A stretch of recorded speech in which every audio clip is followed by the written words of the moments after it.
Hey everyone, I'm back in my car today, and I think I'll have to keep this one quick because the baby's asleep in the back. Anyway, I just wanted to make a quick video about something random that I saw this week. I know it's not about the election, which is what has been on everyone's mind. Douglas Murray was on Brett Weinstein's podcast, and it was a pretty interesting video. I suggest you check it out, I'll leave a link in the description. But they were discussing a question that I've been thinking about for a while, which is the issue of homelessness, which is obviously, I think it's more of a, or you could say it's more of a visible issue in America than it is in the UK. I don't know all of the subtleties of the differences between the two countries. Obviously different policies, different attitudes, and just a different scale of the problem, I think. But the question that they were discussing that I find very interesting is, does anyone deserve to be homeless? Are there some homeless people who are either beyond help or who don't deserve further help, in addition to the help that they've already received, if they've received any? One thing that kind of annoys me about the issue of homelessness and the debate around it, I should say, is the word homeless that we use to describe, basically it's usually used to describe street dwellers, beggars, the people who you see on the street who are not doing well, usually in cities. I'm not suggesting that we stop using the word homeless. I don't have a suggestion for how to replace it, and I don't even have a succinct way of describing the people I'm talking about, but I think using the word homeless probably gives you a good idea of the group of people that I'm referring to, but it kind of highlights the wrong problem, I think. The people who don't have a home, don't have a permanent place of residence, the people who are on the street asking for money, or who are living on the street, the fact that they don't have a home might be the most visible thing that is wrong with them, that might be their most visible problem, but it's by no means their primary problem. I think it's a symptom of something else that has gone wrong with these people, and often it's mental illness, or it's substance abuse, or it's sometimes it is some deep personality flaw that could be causing all of the above. Coming back to this video, I realised there was an important part missing that I should have included about the dignity of all human beings, regardless of their circumstances, and I just wanted to clarify that I think everybody's fates, whether they are good or bad, or however much they're suffering, everybody's circumstances are a combination of their own luck and their own action. And maybe a few other factors thrown in there, and I wouldn't like to suggest that anybody who is suffering in any way is wholly responsible for their own fate. There is usually a component of misfortune, and sometimes a very large component of misfortune.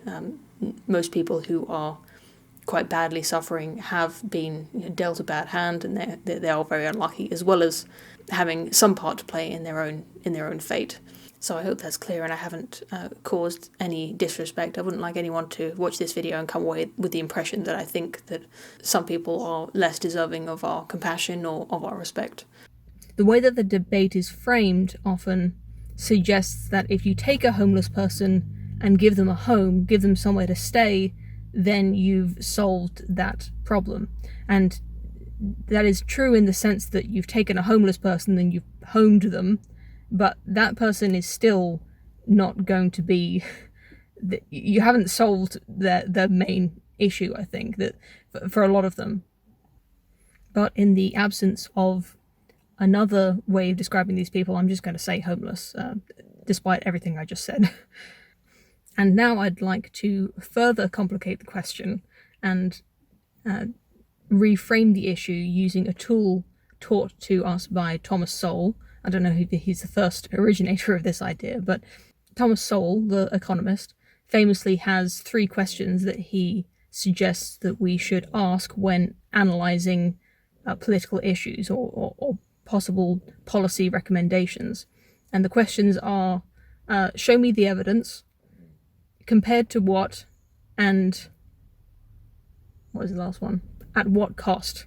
I don't know if he usually puts them in that order, but show me the evidence, compared to what, and at what cost. Those last two are probably more relevant to this question than the first one. Show me the evidence. Well, everybody agrees that homeless people do exist and that it is a problem that we would like to solve. But these second two, at what cost and compared to what, are more relevant. And I'd like to focus on at what cost. I think when we ask questions like, does this person deserve this, or should this thing be happening or not, it's not a bad place to start analysing the ethics of a particular policy or a particular issue, but the at what cost kind of highlights exactly what we're suggesting here, because usually we are talking about some kind of government program or a change in policy that would help a particular group or solve a particular problem, and the at what cost then becomes a big question. It's a big issue, because the cost is to the taxpayer ultimately, as all government funded programs are. And when something is paid for by the taxpayer, we need to ask ourselves who is responsible for this problem. Is sort of another question that is worth asking. Whose responsibility is this problem? If you are familiar with this channel, you probably know that I like to describe myself as a libertarian, and I sometimes use the anarcho-capitalist paradise of no government at all as a sort of thought experiment.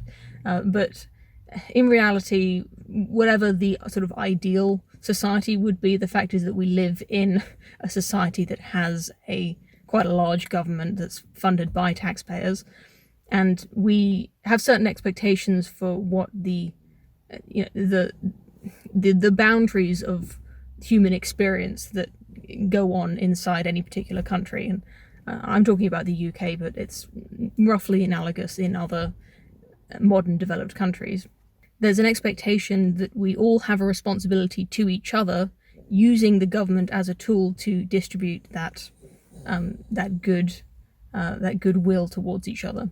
And so we set up these institutions that are in place to help people who have fallen on hard times. They've people who have been unfortunate, who through no fault of their own end up suffering or in poverty in particular.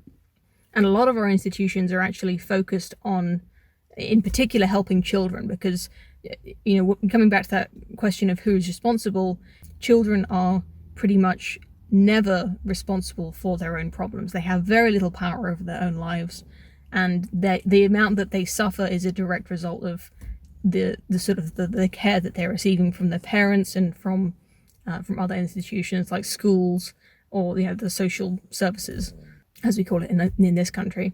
So when talking about the ethics of sort of social policies, talking about children is often a special case. But just to keep this video brief, because I think the baby might wake up any minute, we're not talking about children in this video. You can, for the sake of simplicity, imagine that children do not exist. Coming back to the initial question, does anybody deserve to be homeless? And if so, who? How many people deserve to be homeless? What does one have to do in one's life to deserve to be homeless? And I just think that's an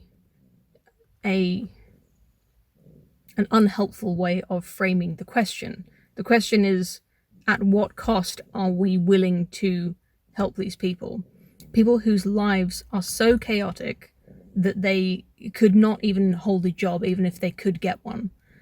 Even the simplest job that we have in the modern world, something like working in a warehouse or digging a ditch, is the sort of slightly old-fashioned example. Somebody who could not even turn up every day on time to a job like that and do what they're told to become useful to society, to do something that is worth being paid to do. Someone like that who is a child or who has a severe mental disability, we as a society take care of those people, and we don't expect them to do any work in exchange for that care, because they aren't really responsible for themselves. They don't have the mental capacity to be responsible for themselves in that way. But when somebody has the mental faculties to do work like that, and they are physically capable of doing work, those kinds of people are much harder to help.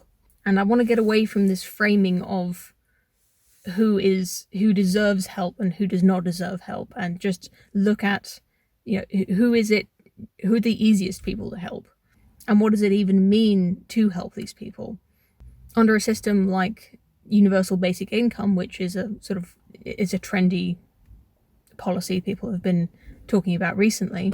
And yet in a system like that, which I don't even think would work for many other reasons, but even with a system like that, I think there would still be people who would severely suffer, because their primary problem is not a financial one. Someone who has a chemical dependency, they don't just need money to help them. They need, and maybe I've just gone off topic here, because it's obviously, I'm not saying that I have any solutions to the the homeless problem, and nothing I've suggested here is comprehensive. It's just, I'm trying to demonstrate how difficult the problem is, and how it's, for one thing, it's not just a financial problem, but then for another thing, even to the extent that it is a financial problem, how much money and how much effort are we going to expend on people who are incapable of helping themselves? And even that is assuming that if we do expend a certain amount of money and effort on them, that it would help. There is an argument that I find very persuasive that says that helping people often puts them in a position of helplessness that makes them unable to help themselves. I just think that too often the social issues are framed as who deserves help and who does not deserve help, when the question is so much more complicated than that. I think you miss a huge portion of the issue if you don't discuss who is responsible and at what cost, which is, coming back to Thomas Sowell's question. In a modern society, how much are we responsible for other people's mistakes, other people's flaws, and other people's misfortune? And if we are responsible, how much then should we be willing to spend? How much should we be willing to pay to remedy the situation? Well, the baby's awake now, so I guess that's the end of the video. Thank you very much for watching, and I'm very interested to read your comments as always. Sorry if I can't get back to everyone, but I do read every comment that I get on all my videos, new ones and the old ones. But until next time, have a good day.